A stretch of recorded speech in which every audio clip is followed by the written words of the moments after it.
आज के मुख्य समाचार। मनाली के पर्यटन स्थलों में उमड़ी भीड़। बिलासपुर में पेंशनर्स की अहम बैठक।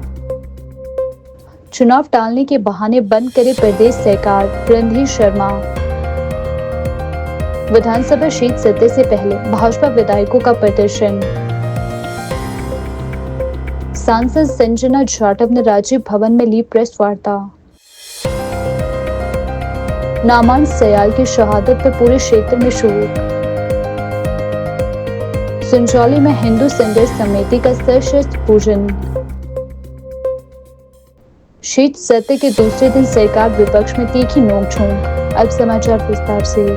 अखिल भारतीय कांग्रेस कमेटी द्वारा जिला शिमला के लिए नामित संगठन सृजन अभियान की पर्यवेक्षक सांसद संजना जाटव ने 27 नवंबर 2025 को प्रदेश कांग्रेस मुख्यालय राजीव भवन शिमला में पत्रकार वार्ता को संबोधित किया। इस दौरान उन्होंने कांग्रेस नेतृत्व, विशेष रूप से राहुल गांधी का धन्यवाद करते हुए कहा कि संगठन को मजबूत करने के लिए पार्टी ने पारदर्शी और लोकतांत्रिक प्रक्रिया अपनाई है। उन्होंने बताया कि जो भी व्यक्ति इस पद के लिए आवेदन करेगा उसके विस्तृत रिपोर्ट तैयार कर केंद्रीय नेतृत्व को भेजी जाएगी। उन्होंने कहा कि उम्मीदवारों से 1-to-1 बातचीत कर उनकी पूरी जानकारी और योग्यता का मूल्यांकन किया जाएगा तथा उसके आधार पर संगठन में उचित नियुक्तियों की अनुशंसा आगे भेजी जाएगी। उन्होंने कहा कि संगठन सृजन अभियान का उद्देश्य पार्टी को जमीनी स्तर पर मजबूत करना, योग्य कार्यकर्ताओं को आगे लाना है। जो भी आवेदन बने सभी को आज मैं इस गर्व के साथ कह सकती हूँ कि मैं एक महिला हूँ और मात्र 26 ईयर्स में अपने सांसद बने थे तो महिलाओं को वैसे कांग्रेस पार्टी को बहुत बढ़ावा दिया है और ऐसे ही महिलाओं को सभी लोग आगे बढ़ाएंगे और आगे ही कांग्रेस की रीति नीति है कि महिलाओं को सबसे ज्यादा युवाओं को आगे बढ़ाया जाए। मैम, काफ़ी लंबे समय से जो है प्रदेश में कांग्रेस संगठन का इंतजार रहा है, क्या कोई टाइम लिमिट भी फिक्स किया गया है? इसकी मैं बता देना चाहूँगी, ये 7 दिन की प्रक्रिया है और ये 8 दिसंबर को शायद मैं इसको पहुँच जाएगी वहाँ, तो सभी की रजामंदी से ये टाइम फिक्स किया होगा। संगठन सर्जन अभियान के तहत मैं हिमाचल और ग्रामीण में मेरा आगमन हुआ है। सभी ने मुझे पहले तो मान सम्मान दिया है, उसके लिए मैं सभी को तहे दिल से धन्यवाद देना चाहती हूँ। आज जो हमारे जो नेता प्रतिपक्ष है और हमारे महबूब नेता श्री राहुल गांधी की दूरदर्शी सोच से जो संगठन सर्जन अभियान के तहत जो आम जो कार्यकर्ता हैं, आम जो वर्कर हैं, सभी को एक आम जो उन्होंने इतनी महत्वपूर्ण जो उन्होंने पूरे, मैं मानती हूँ कि पूरे देश भर में उन्होंने सभी राज्यों में चल रहा है संगठन सर्जन का एक नया जिलाध्यक्षों को लेके, तो आज यहाँ आना हुआ है। और मैं जितने भी यहाँ कार्यकर्ता हैं, चाहे एक्स मिनिस्टर रहे हों, चाहे वर्तमान हों, चाहे पूर्व में हो, हर एक से कार्यकर्ताओं से मैं 1-to-1 करूँगी, उनका फीडबैक लूँगी और हमारे जो संगठन में है हमारे श्री वेणुगोपाल जी, उनको हम पूरी रिपोर्ट देंगे। श्री राहुल गांधी को पूरी रिपोर्ट ब्रीफ करेंगे और ऐसे इसमें कुछ नहीं है कि भाई इसका बनेगा उसका बनेगा। मेरा यह है कि जिम मैं सभी को साथ लेके चलूँगी और सभी की भावनाओं के अनुरूप जितने भी हमारे जो जिलाध्यक्ष के लिए जो आवेदन भरेंगे उनको आवेदन भरने के लिए अपन फॉर्म है उनको देंगे, तो उनको अपनी सोच से अपन राहुल गांधी जी को बताएंगे। और जो ऐसा नहीं है कि उन्होंने राहुल जी ने हमेशा से ही जो आम जो ज़मीनी स्तर पर जो कार्यकर्ता हों, चाहे महिला हो, चाहे युवा हों, चाहे लोग, तो उनको आगे बढ़ाने का काम किया है। ये पहली बार नहीं हो रहा, पार्टी में ये सबसे अहम भूमिका हो रही है कि एक वर्कर को एक कार्यकर्ता को उन्होंने बहुत बड़ी जिम्मेदारी का काम देने का काम किया है। जो भी बनेगा उनकी सभी की सहमति से बनेगा। कौन किस का फीडबैक आता है, कौन कौन आवेदन बढ़ता है, पहले ये प्रक्रिया हो जाए, उसके बाद में मैं आगे के लिए सोचूंगी। अभी से मैं कुछ नहीं कह सकती। आज मेरा पहला दिन है तो मैं सभी से मैं 1-to-1 करूँगी। कुल मुझे जो जिम्मेदारी दी है, मैं आला कमान का बहुत बहुत धन्यवाद देना चाहती हूँ, क्योंकि मुझे एक छोटी सी उम्र में आज पहली बार एक सांसद के तौर पर इसी छोटी सी उम्र में उन्होंने अपने यहाँ पे भी बहुत बड़ी जिम्मेदारी दी है। तो विशेषकर यह है कि पार्टी ने हमेशा युवाओं को, महिलाओं को और सभी को आगे बढ़ाने का काम किया है। और ऐसे ही यहाँ पे भी मैं आई हूँ तो मैं देख रही हूँ कि जितने भी लोग हैं वो पहले आवेदन करें, जितने भी फॉर्म भरें और जितनी भी सभी की जो सलाहमंदी से जो कार्य होगा वो श्री राहुल गांधी जी के जितने आवेदन आएंगे तो मैं उनको ब्रीफ करूँगी। दुबई एयर शो के दौरान भारतीय फाइटर जेट तेजस मार्क 1 की दुर्घटना में शहीद हुए विंग कमांडर नामान सयाल की शहादत से उनके पूरे पैतृक गांव में शोक की लहर चल रही है। सरल स्वभाव और समाज से गहरा जुड़ाव रखने वाले नामान सयाल को हर कोई भावपूर्ण श्रद्धांजलि दे रहा है। गांव में लोगों की आंखें नम हो चुकी है। शहीद विंग कमांडर के परिवार के प्रति संवेदना व्यक्त करने के लिए नेता प्रतिपक्ष जयराम ठाकुर उनके घर गए और परिजनों को सांत्वना दी। उन्होंने नामान सयाल को देश का गौरव बताते हुए कहा कि उनकी शहादत को हमेशा याद रखा जाएगा।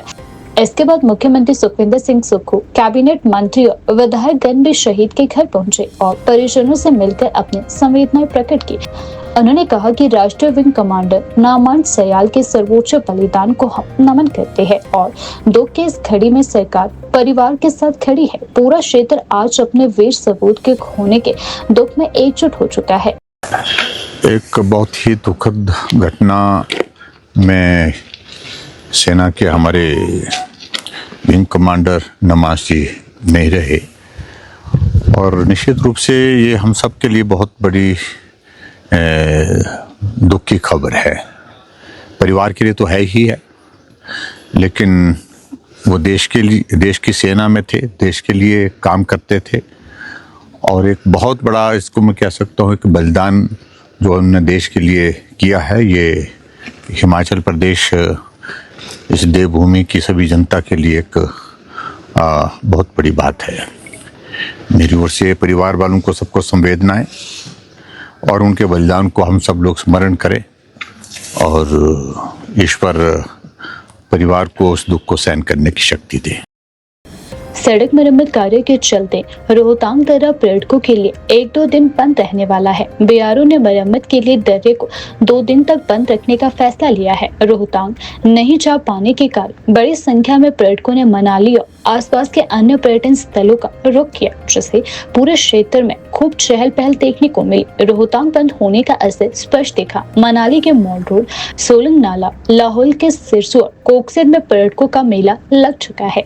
कई स्थानों पर हल्का जाम भी देखने को मिला है। स्थानीय स्थलों जैसे हिडिंबा मंदिर, मनो मंदिर और क्लब हाउस, विशिष्ट जैसे पर्यटकों में अच्छी खासी भीड़ देखने को मिल रही है। दिन भर विभिन्न स्थलों पर घूमने के बाद शाम को मनाली के मॉल रोड पर पर्यटकों की भीड़ देखने को मिल रही है, जिससे माहौल पूरी तरह गुलजार हो चुका है। पर्यटन कारोबारियों का कहना है कि मनाली में विंटर सीजन ने दस्तक दे दी है और पर्यटकों की संख्या लगातार बढ़ रही है। पर्यटन कारोबारियों गौतम ठाकुर के अनुसार मनाली में होटलों की ऑक्यूपेंसी 40% के पार पहुंच चुकी है। Federation of hotel and restaurant association के प्रदेश अध्यक्ष गजेंद्र ठाकुर ने कहा कि दिसंबर में पर्यटन कारोबार और गति पकड़ेगा। क्रिसमस और नववर्ष पर मनाली में भारी पर्यटक भीड़ उमड़ने की संभावना है। स्थानीय कारोबारियों के अनुसार यदि मौसम अनुकूल रहा तो आने वाले दिनों में मनाली का विंटर सीजन इस साल शानदार रहने की उम्मीद है।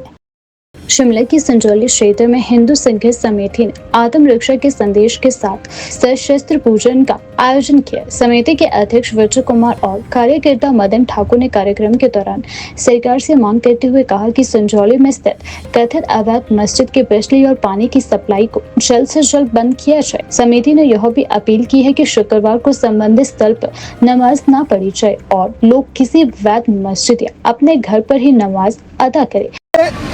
हम लोग इस अवैध मस्जिद के खिलाफ आंदोलनरत हैं। जब जब जो इस आंदोलन की आवश्यकता हुई तब तब हिंदू समाज ने वो किया।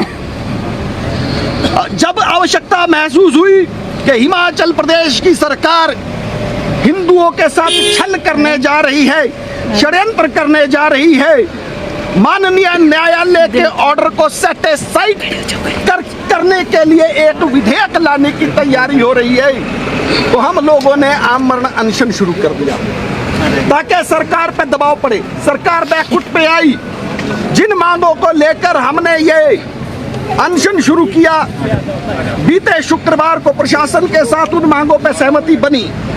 हमने अपना अनशन तोड़ा, धरना भी वापस लिया, परंतु प्रशासन किसी मुगालते में ना रहे, प्रशासन किसी इस भुलावे में ना रहे कि वादों के बाद, एग्रीमेंट के बाद जो है वो हिंदू समाज डर जाएगा या बैठ जाएगा।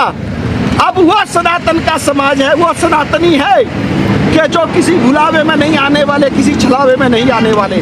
आजादी से लेके हिंदुओं के खिलाफ जो तुष्टिकरण की नीति चलती आई है, अब हिंदू वो उसमें नहीं आने वाला। इसलिए हमने निर्णय किया कि जब तक अमली जामा नहीं पहनाया जाएगा हम लोग क्रमिक अनशन पर रहेंगे। तो 29 तारीख को प्रशासन के साथ फाइनल डेट तय हुई कि हम लोग उस दिन फाइनल रिव्यू करेंगे कि क्या हुआ क्या नहीं हुआ। परंतु कल शुक्रवार है और पिछली बार प्रशासन ने वादा किया था कि नमाज नहीं होगी, तो नमाज नहीं हुई। कहीं प्रशासन इस भुलावे में ना रहे कि ये तो दूसरा शुक्रवार है, इसमें आंदोलन की कोई कॉल नहीं है। तो हमने आज सांकेतिक रूप से शस्त्र पूजन करके ये संदेश दे दिया कि जब ये भारत भूमि या जब हिंदू राष्ट्र के लिए धरने की आवश्यकता होगी तो धरना देंगे, अनशन की आवश्यकता होगी तो अनशन करेंगे, शस्त्र उठाने की आवश्यकता होगी तो सनातन समाज शस्त्र भी उठाएगा, इसमें भी पीछे नहीं हटेगा। आज जो हमारा सांकेतिक शस्त्र पूजन था वो इसी बात का परिचायक था कि प्रशासन है चाहे सरकारें हैं, जो वादे किए उनको तय सीमा में अमली जामा पहनाया जाए। अदरवाइज ये शस्त्र सिर्फ पूजन करने के लिए या घर में रखने के लिए नहीं है। इतिहास गवाह है, भगवान श्री कृष्ण ने भी कहा है कि जब जब धर्म पे ग्लानि होती है, धर्म की हानि होती है, तब तब मैं अवतरित होता हूँ। कण कण में ईश्वर व्याप्त है, हर व्यक्ति में ईश्वर व्याप्त है। जो पूरा सनातन समाज आज लामबंद हुआ है वो एक ईश्वर का अंश है। हमारी यही मांग थी कि कल जो शुक्रवार है, कल बिल्कुल भी नमाज ना हो, गलती ना करे, प्रशासन किसी प्रकार की भूल ना करे और मुस्लिम समाज के लोग भी प्रोवोक करने की कोशिश ना करे। उन्हें भी चेतावनी भरी बात में हम ये कहना चाहते हैं। हमें पूरे प्रदेश से, पूरे देश से कॉल आ रहे हैं, युवा वर्ग की आवाज है। मैं कहना नहीं चाहता परंतु कहते हुए रहा भी नहीं जा रहा है। इस देश का जो युवा है वो कहता है कि जब शस्त्र उठाने की आवश्यकता होगी एक आवाज दे देना, लाखों लोग चले आएंगे। तो वे सनातन जाग चुका है, इसीलिए हमने आज का जो शस्त्र पूजन किया था। देखिए, अभी तक तो यही लग रहा है कि 3/5/2025 के जो आदेश है वो सीधे सीधे शब्दों में लिखा गया है कि तुरंत कार्रवाई कर उस मस्जिद की बिजली पानी को काटा जाए। और जब वो पूरी बिल्डिंग अवैध है तो मुझे नहीं लगता ये प्रशासन को दिक्कत क्या है, किस बात से वो पीछे हट रही है, क्यों ये विशेष वर्ग को या मुसलमानों को शरण देने में लगे हैं, उनको प्रोत्साहित करने को लगे। मैं आपके माध्यम से सभी से कहना चाहता हूं जो आज घरों में बैठे हैं उनको भी बाहर निकलने की आवश्यकता है। आज ये शस्त्र पूजन हमारा सबसे पहला अपना आत्मरक्षा के लिए है, क्योंकि ये लोग मेरी माताओं बहनों को बुरी नजर से देख रहे हैं। मैं ये सभी बहनों से कहना चाहूंगा कि घर में दराट, घर में तलवारें ये तीखी रखनी शुरू कर दो, हाथ में डंडा उठाना शुरू कर दो। ये जिस प्रकार से हमारी माताओं बहनों और सरकार द्वारा प्रायोजित ये लोग सभी हमारे हिमाचल प्रदेश में जिस प्रकार से डेमोग्राफी को चेंज करने के लिए लगे हैं, जिस प्रकार से आए दिन हमारे हिंदुओं के ऊपर ये अत्याचार करने लगे, और उसका साक्षी ये सरकारें हैं, ये प्रशासन है। आप ये यहाँ पे देख रहे होंगे कि हम लोग आज 7-8 दिन से अनशन पे बैठे हैं, परंतु सरकार अभी तक डीसी साहब को, कमिश्नर साहब ने अभी तक पत्र नहीं दिया जिसमें सीधा आदेश उनके कोर्ट के न्यायालय के आदेश थे, वो कॉपी अभी तक नहीं दी गई है। मुझे एक चीज बताइए, जो सरकारों में अटखेलियां चल रही है किस बात की? क्या सरकार अनहोनी घटना का इंतजार कर रही है? मैं प्रशासन से पूछना चाहूंगा, प्रशासन अपना कार्य नहीं कर रहा। प्रशासन आपके क्षेत्र में हर जगह ये बाहरी रोहिंग्या आए हैं, बांग्लादेशी चले हैं, वो जगह जगह आपके क्षेत्र में बिना पहचान के सिर्फ मात्र एक आइडेंटिटी कार्ड, क्या पुलिस जगह जगह रैकी करवा रही है? ये प्रशासन, ये सरकार जो बैठी है, सत्ता में बैठी है, क्या वास्तव में ये गाँव गाँव में आपके ये जो बाहरी लोग आ रहे हैं, कौन लोग भेज रहा है? ये सरकार द्वारा प्रायोजित है। मैं सभी लोगों से निवेदन करता हूँ कि अब अगर इन लोगों ने 29 तारीख को अपने जो वादे किए थे पूरे नहीं होंगे तो सरकार के लिए अति चिंता का विषय होने वाला है, क्योंकि बहुत हो चुका सनातन का धैर्य अब कहीं ना कहीं पैमाना छलकने लग चुका है। और आज जो ये संकेत दिया है सरकार को, इससे अन्यथा में ना लेते हुए, अपनी सूझबूझ से लेते हुए, सनातन के बारे में सोचते हुए ये ध्यान रखना चाहिए कि जो उसने वादे किए हो, और हम लोग, मैं आज भी आपके समक्ष कहता हूं कि हम लोग कोई अन्यथा हमारी सरकार से कोई डिमांड नहीं है। जो सरकार द्वारा निर्धारित है कोर्ट के न्यायालय की जो बात कर रहे हैं उसे तुरंत लागू किया जाए और उसे सील किया जाए। बिलासपुर जिले के पंचकाई में पेंशनरों की एक बैठक का आयोजन किया गया, जिसमें बड़ी संख्या में पेंशनर एवं पदाधिकारी उपस्थित रहे। यह कार्यक्रम पंचकाई यूनिट के प्रधान अश्विनी शर्मा की अध्यक्षता में संपन्न हो। बैठक में जिला बिलासपुर के प्रधान जगदीश दिनेश, राज्य के महासचिव हुकुम सिंह ठाकुर, मंडी जिला के प्रधान एवं Himachal Pradesh pensioner joint front के संयोजक हरीश शर्मा तथा हिमाचल प्रदेश के मीडिया प्रभारी कुलदीप गुलेरिया विशेष तौर पर उपस्थित रहे। इस अवसर पर पेंशनरों को संबोधित करते हुए वक्ताओं ने पेंशनरों की विभिन्न समस्याओं, मांगों और उनके समाधान के लिए जारी प्रयासों पर विस्तार से चर्चा की। उन्होंने संगठन की मजबूती और पेंशनरों के हितों की रक्षा के लिए एकजुट रहने का आह्वान किया। कार्यक्रम में जिले के कई वरिष्ठ पेंशनर एवं पदाधिकारी शामिल हुए और बैठक को सफल बनाया गया। पेंशनर वेलफेयर एसोसिएशन जिला बिलासपुर के अंतर्गत पंचकाई यूनिट की जो ये मीटिंग थी, इस यूनिट में जो आज यहाँ कोई 200 के करीब पेंशनर जो यहाँ उपस्थित थे, आपने देखा, इससे ये बात साबित होती है कि जिला बिलासपुर में जो इस तरह के स्थायी यूनिट है, कितने जो पेंशनर है, श्री जगदीश दिनेश जी जो जिला प्रधान हैं, इनकी अध्यक्षता में जो जिला बिलासपुर के जो पेंशनर हैं वो एकजुट है और हमेशा ही पेंशनर के हितों की ये बात करते हैं। और ये इलेक्टेड प्रेसिडेंट है जिला बिलासपुर के, तो इस तरह मैं ये कह सकता हूँ कि जो जिला बिलासपुर है सबसे ज़्यादा ये ऑर्गेनाइज्ड जिला है और जिला के पेंशनर सब इनके साथ हैं। जहाँ तक स्टेट की बात रही, मैं आप लोगों के माध्यम से माननीय मुख्यमंत्री जी से ये मैं कहना चाहता हूँ कि आपने पीछे जो पेंशनर को डीए की 2 किस्तें दी और तीसरी 3% भी दी, उसमें हालांकि कुछ पेंशनर में रोष है क्योंकि वो पेंशनर ये चाहते थे कि इससे पहले 4% देते। पर इसके अलावा आपने जो 75 साल से ऊपर पेंशनर है उनका जो है सारा आपने चुकता किया है और 70 साल से ऊपर के जो पेंशनर हैं उनके भी ऑर्डर हुए हैं, उनको भी जो दे है आपने दे दी है। इसके बाद मैं आप लोगों के माध्यम से यही है, आप उनसे अनुरोध करूंगा कि जो पेंशनर 2016 और 2022 के बीच रिटायर हुए हैं, उनका बहुत बड़ा जो अमाउंट है अभी सरकार के पास पेंडिंग पड़ा है। तो आने वाला जो बजट आने वाला है या आने वाला जो साल है, हम आपसे ये उम्मीद करते हैं कि जो ये पेंशनर है और जो खास करके ये क्लास है 2016 और 22 के बीच के, इनका जितना भी दे है 6th पे कमीशन का जो एरियर दे है आप इनको सब दे दीजिए।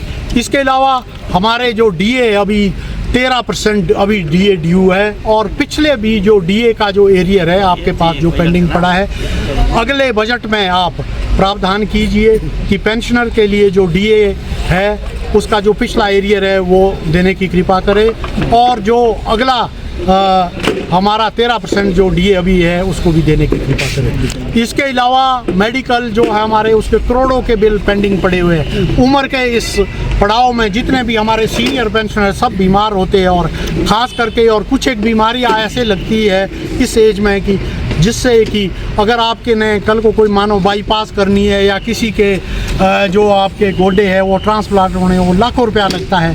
कई पेंशनरों के लाखों रुपया पेंडिंग पड़े हैं और जितना भी मेडिकल का ये जो आपके पास बिल पेंडिंग है उनको देने की कृपा करें। इसके अलावा कुछ एक लोग हमारे जो पेंशनर है हमारे साथी है, वो एक हमारे जो पहले पेंशनर रहे हैं श्री घनश्याम शर्मा जी, उनके बहकावे में आके आज अब ये बात कर रहे हैं पूरे प्रदेश में कि जो ये प्रेजेंट जो गवर्नमेंट है उन्होंने प्रेस बाइट में भी बोला उन्होंने 1 पैसा भी नहीं दिया। हिमाचल प्रदेश के पेंशनर जानते हैं कि 3 साल में माननीय मुख्यमंत्री ठाकुर सुखविंदर सुक्खू ने पेंशनर को क्या दिया है। इस दौरान 2 आपदा भी स्टेट में आई है। 2023 में भी तो हमारे जो पेंशनर हैं उन्होंने 1 दिन की जो बेसिक हमारी पेंशन दी है वो 10-11 हज़ार करोड़ वहाँ भी दिया था और जो अभी भी आपदा आई है उसमें भी हमारे जो पेंशनर हैं उन्होंने अपने अपने जो है जिला से जो भी है उनको राहत सामग्री भेजी है और पैसा दिया है। पर इसके अलावा होना तो ये चाहिए था कि जो पिछली गवर्नमेंट थी वो देती, क्योंकि उस जो भी गवर्नमेंट जो भी पावर में होती है अगर जब भी पे कमीशन की जो रिपोर्ट आती है, जो भी गवर्नमेंट पावर में होती है, उनको ये देना चाहिए था। खैर उन्होंने नहीं दिया। और आपके सामने उन्होंने सिर्फ 50,000 ही जो एम्प्लॉइज़ और पेंशनर को दिया। और जो ये पेंशनर के 6th पे कमीशन की जो एरियर था एम्प्लॉइज़ और पेंशनर का, इसका जो सारा जो भार था वो प्रेजेंट गवर्नमेंट के ऊपर छोड़ा। प्रेजेंट गवर्नमेंट ने भी जो कुछ दिया है उसका हम स्वागत करते हैं। और साथ में ही आने वाले दिनों में हम माननीय मुख्यमंत्री जी को ये भी बता देना चाहते हैं कि अगले बजट सेशन में आप सब कुछ ये क्लियर करें, नहीं तो हमारे जो डेमोक्रेटिक राइट है पेंशनर के, तो हमने पहले भी इस गवर्नमेंट के अगेंस्ट भी जो है 2-3 बार धरना प्रदर्शन किया है, आगे भी हम करते रहेंगे। नैना देवी से भाजपा विधायक एवं विधायक दल के सचिव रणधीर शर्मा ने विधानसभा में नियम 67 के अंतर्गत लाए गए स्थगन प्रस्ताव पर सरकार पर चुनाव टालने के गंभीर आरोप लगाए। उन्होंने कहा कि पंचायती राज संस्थाओं को और शहरी निकायों के चुनावों में देरी सरकार की संदिग्ध नीयत दर्शाती है। रणधीर शर्मा के अनुसार सरकार चुनाव आयोग के निर्देशों की अवहेलना कर रही है और ओबीसी आरक्षण का बहाना बनाकर चुनाव प्रक्रिया रोक रही है। उन्होंने आरोप लगाया कि नई शहरी निकायों के चुनाव 2 वर्ष के लिए टालना, पुराने निकायों के चुनाव अनिश्चित काल के लिए लटकाना और मतदाता सूचियों का प्रकाशन रोकना लोकतांत्रिक व्यवस्था पर प्रहार है। उन्होंने यह भी कहा कि रीऑर्गेनाइजेशन के नाम पर पंचायतों की सीमाएं राजनीतिक आधार पर बदली जा रही है और सरकार आपदा एक्ट का गलत इस्तेमाल कर रही है, जबकि स्कूल व सरकारी कार्यक्रम सुचारू रूप से चल रहे हैं। उन्होंने आरोप लगाया है कि सरकार अपने राजनीतिक कार्यक्रमों के लिए आपदा राहत फंड का उपयोग कर रही है। विधायक ने कहा कि सरकार संविधान दिवस तो मना रही है पर स्वयं संविधान की धज्जियां उड़ा रही है। उन्होंने मांग की है कि सरकार स्पष्ट करे कि चुनाव कब होंगे, क्योंकि पूरे प्रदेश में भ्रम की स्थिति बनी हुई है। चुनाव आयोग जैसी संवैधानिक संस्था से भी टकराव ले रही है, जो कि लोकतंत्र के लिए खतरा है। अध्यक्ष महोदय, आज आपने संविधान दिवस के अवसर पर संविधान की शपथ दिलाई और हमने वो शपथ भी ली और उस संविधान के अनुसार 5 साल के बाद पंचायती राज संस्थाएं शहरी निकायों के चुनाव होने हैं। परंतु सरकार ऐसा ना करके संविधान की मर्यादाओं का भी हनन कर रही है। जिस संविधान की हम शपथ लेते हैं और जिस संविधान की कॉपी लेकर इनके राष्ट्रीय नेता यात्राएं करते हैं, संविधान रक्षा की बात करते हैं, ये सरकार उसी संविधान की धज्जियां उड़ा रही है। ये मैं आरोप इस सदन के अंदर लगाना चाहता हूँ। अध्यक्ष महोदय, अगर आप इन संस्थाओं की समय सारणी की बात करें तो पंचायती राज संस्थाओं का समय 31 जनवरी 2026 को पूरा होगा। शहरी निकाय जो हैं 18 जनवरी को 2026 को कार्यकाल पूरा होगा। परंतु ये जो कार्यकाल पूरा होना है, इससे पहले पंचायती राज संस्थाएं और शहरी निकाय का गठन हमें करना है। परंतु उसको गठन करने के लिए जो समय अवधि लगनी है वो लगभग 180 दिन के लगभग का समय चाहिए और आज 26 नवंबर है। आप उसमें कटौती भी करेंगे, 150 दिन भी लगेंगे, तब भी समय पर चुनाव पूरे नहीं हो पाएंगे। इसलिए सरकार ना तो ये कह रही है चुनाव कराएंगे नहीं, कब कराएंगे, और ना चुनावी प्रक्रिया को शुरू करने की चुनाव आयोग के प्रयासों का साथ दे रही है। इसलिए सरकार की मंशा पर सवाल खड़ा होना स्वाभाविक है। आज प्रदेश की जनता में असमंजस है। बहुत से लोग हैं जो चुनाव लड़ना चाहते हैं, वो तैयारी करके बैठे हैं, वो असमंजस में हैं। जो सिटिंग प्रधान, सिटिंग जिला परिषद बीडीसी सदस्य हैं, अध्यक्ष हैं, उनको पता नहीं उनका कार्यकाल कब तक है नहीं है। ये असमंजस की स्थिति आज प्रदेश के अंदर इस सरकार की इस सारी कार्यप्रणाली के कारण आई हुई है। अध्यक्ष महोदय, मैं बताना चाहता हूँ कि किस तरह से इस सरकार ने चुनाव टालने के लिए अलग अलग समय में चुनाव आयोग द्वारा दिए गए दिशा निर्देशों की अवहेलना की, उन दिशा निर्देशों को मानने से अधिकारियों को रोका। एक तरह से संवैधानिक संस्था चुनाव आयोग के साथ सरकार और प्रशासन ने टकराव ले लिया, जिसके लिए ये सरकार दोषी है। हिमाचल प्रदेश विधानसभा के शीत सत्र के दूसरे दिन कार्यवाही शुरू होने से पूर्व भाजपा विधायकों ने विधानसभा परिसर में जोरदार प्रदर्शन किया। नेता प्रतिपक्ष जयराम ठाकुर की अगुवाई में भाजपा विधायकों ने हाथों में तख्तियां लेकर सरकार के खिलाफ नारेबाजी की। भाजपा विधायकों ने आरोप लगाया है कि प्रदेश सरकार विधायक क्षेत्र विकास निधि और ऐच्छिक निधि जारी नहीं कर रही है, जिससे उनके क्षेत्रों में विकास कार्य ठप पड़े हैं। उन्होंने मांग की है कि निधि तुरंत जारी की जाए ताकि जनहित से जुड़े प्रोजेक्ट अमल में लाए जा सके। विपक्ष ने साथ ही ट्रेजेडी खोलने, भुगतान बहाल करने और पंचायत चुनाव की तिथियां घोषित करने की मांग उठाई है। भाजपा विधायकों ने ट्रेजेडी में भुगतान रोकने और आयोग से जुड़ी कमिश्नर खोरी का आरोप लगाते हुए सरकार के खिलाफ कड़े नारे लगाए। पूर्व मुख्यमंत्री एवं नेता प्रतिपक्ष जयराम ठाकुर ने कहा कि सरकार की उदासीनता से विकास कार्य रुक गए हैं और जनता परेशान है। उन्होंने चेतावनी दी है कि यदि निधि व भुगतान जल्द बहाल नहीं किया गया तो भाजपा आंदोलन तेज करेगी। बंद करो, बंद करो, बेदगी में फैला भ्रष्टाचार बंद करो, बंद करो, बंद करो, विधायक निधि जारी करो, जारी करो, जारी करो, विधायक निधि जारी करो, जारी करो, जारी करो, विधायक निधि जारी करो, जारी करो, जारी करो। एक पंचायत के चुनाव को स्थगित करने के लिए ऐसे तर्क दिए जा रहे हैं जिनका कोई औचित्य नहीं। डिजास्टर एक्ट का हवाला दिया जा रहा है। क्या डिजास्टर के नाम पर कांग्रेस पार्टी जमीनी स्तर पर काम कर रही है? क्या सड़कें जो टूटी है उनको ठीक कर रही है? 5 महीने हिमाचल प्रदेश में डिजास्टर को, आपदा को आए हुए हो गया है। अभी तक आपदा प्रभावित लोगों को मदद नहीं मिल पाई। अभी तक आपदा प्रभावित इलाके में जो डैमेजेस हुए हैं वो रिस्टोर करने की प्रक्रिया शुरू नहीं हो पाई। यानी कि रिस्टोर करने की तो बात छोड़िए, लेकिन अभी तो काम शुरू नहीं हो पाया। और ऊपर से बहाना ले रहे हैं कि चुनाव इसलिए नहीं कराए जा सकते हैं क्योंकि हिमाचल प्रदेश में डिजास्टर आया है, उसका नुकसान हुआ है और उस नुकसान के कारण सड़कें बंद पड़ी है। मंत्री बोलते हैं 12 सड़कें बंद हैं हिमाचल प्रदेश में कुल, और मुख्यमंत्री कहते हैं बहुत सारी सड़कें जो है अभी तक अवरुद्ध पड़ी। तो इसलिए कोई तालमेल जो है सरकार में मंत्रियों का, मुख्यमंत्री का आपस में है ही।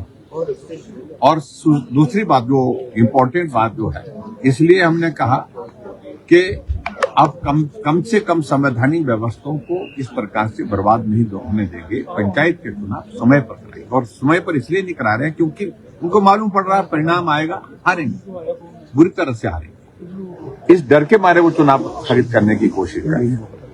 चर्चा विधानसभा के अंदर नियम 67 के अंतर्गत सारा काम रोक करके हो रही है, लेकिन मुख्यमंत्री हाउस में नहीं बैठते। कहाँ बैठते हैं? एक तरफ से कहते हैं कि हमने जो है इतिहास का सबसे लंबा सत्र विधानसभा का शीतकालीन सत्र धर्मशाला में रखा है। तो उस सत्र में मुख्यमंत्री को जिनको जवाब देना है सारे विषय को लेकर, क्योंकि इसका जवाब जो है पंचायती राज मंत्री नहीं दे सकता, इसका जवाब यूडी मिनिस्टर भी नहीं दे सकता, क्योंकि 2 डिपार्टमेंट है, नगर परिषदें भी है, नगर पंचायतें भी है, पंचायतें भी। जवाब किसको देना है? मुख्यमंत्री को देना है, क्योंकि चुनाव उनके पास, अपने पास शायद है। तो ऐसी सूरत में मुख्यमंत्री की प्रेजेंस भी कितना लाइटली और कितना जो है गंभीरता सरकार ने सारी चीज को लेकर के आपके सामने सारी चीजें हैं। तो इसलिए हम ये कह रहे हैं, हम अपना पक्ष रख रहे हैं, हम कह रहे हैं चुनाव कराएंगे। और जहां भारतीय जनता पार्टी की सरकार के ऊपर वो बात कह रहे हैं कि आपने शिमला नगर निगम के चुनाव कराने में विलंब किया, हमने नहीं किया। उनको मालूम होना चाहिए मुख्यमंत्री जी को। मैंने विधानसभा के अंदर भी कहा कि उनकी ही पार्टी की सिमी नंदा करके एक काउंसलर है जो हाई कोर्ट में चले गई थी डिलिमिटेशन के प्रोसेस को लेकर के, रिजर्वेशन के प्रोसेस को लेकर के, और जिसके कारण हाई कोर्ट का फैसला समय पर नहीं आ पाया। समय पर नहीं आने की वजह से तब तक के लिए विधानसभा के चुनाव के का समय आ गया और इलेक्शन नोटिफिकेशन हो गया। लेकिन उसके बावजूद भी हमने एक्सटेंड नहीं किया। हमने कार्यकाल जैसे पूरा हुआ तो हमने एडमिनिस्ट्रेटर लगा करके शिमला कॉर्पोरेशन को जो हम वहां पर छोड़ दिया उस हालात में। तो ऐसे में मुख्यमंत्री को समझना चाहिए कि पंचायत के चुनाव ना कराने की वजह यही है क्योंकि हार का डर है। दूसरी बात, आगे की बात कहूं मैं, जो जश्न मनाने की बात आ रही है मंडी में, उसको अभी तक जस्टिफाई नहीं कर पा रही है। ठीक, लोगों के घर टूटे हैं वो टूटे हैं, सड़कें टूटी हैं तो टूटी है। जश्न मनाने के लिए डिजास्टर का पैसा इस्तेमाल होगा। वहां तय हो गया कि वहां खूब जश्न मनाया जाएगा, सेलिब्रेशन होगा 3 साल का, व्यवस्था परिवर्तन के 3 साल इस पर जश्न होगा और वहां जो है खूब नाटी डाली जाएगी। क्या यही एक तरीका है उन लोगों की, जिन लोगों के घर उजड़ गए, उनकी भावनाओं के साथ खिलवाड़ हो रहा है, जिन परिवार के सदस्य चले गए, उनकी भावनाओं का इस प्रकार से सम्मान होगा। तपोवन में चल रहे हिमाचल प्रदेश विधानसभा के शीत सत्र के दूसरे दिन पंचायत चुनाव समय पर न होने के मुद्दे पर विपक्ष द्वारा लाए गए स्थगन प्रस्ताव पर सरकार और विपक्ष के बीच तीखी बहस देखने को मिली। प्रस्ताव पर बोलते हुए राजस्व मंत्री जगत सिंह नेगी ने विपक्ष और नेता प्रतिपक्ष जयराम ठाकुर पर कड़ा प्रहार किया। मंत्री नेगी ने आरोप लगाया कि विपक्ष का मकसद केवल लोगों को गुमराह करना है, जबकि आपदा के समय यदि विपक्ष ने सहयोग दिया होता तो हिमाचल को केंद्र सरकार से अधिक सहायता मिल सकती थी। नेगी ने दावा किया कि कुछ भाजपा नेताओं ने आपदा राहत के नाम पर लोगों से पैसे इकट्ठे कर पार्टी कार्यकर्ताओं में बांटे, जो गंभीर मामला है। उन्होंने इस पर नेता प्रतिपक्ष से श्वेत पत्र लाने की मांग की ताकि तथ्य जनता के सामने आ सके। ये जो हमारा विंटर सेशन है धर्मशाला का 8 दिन का है, ये जो है एक ऐतिहासिक सेशन होगा क्योंकि आज तक जितने भी सेशन हुए वो जो है 5 दिन से या 5 दिन के उसमें रहा है।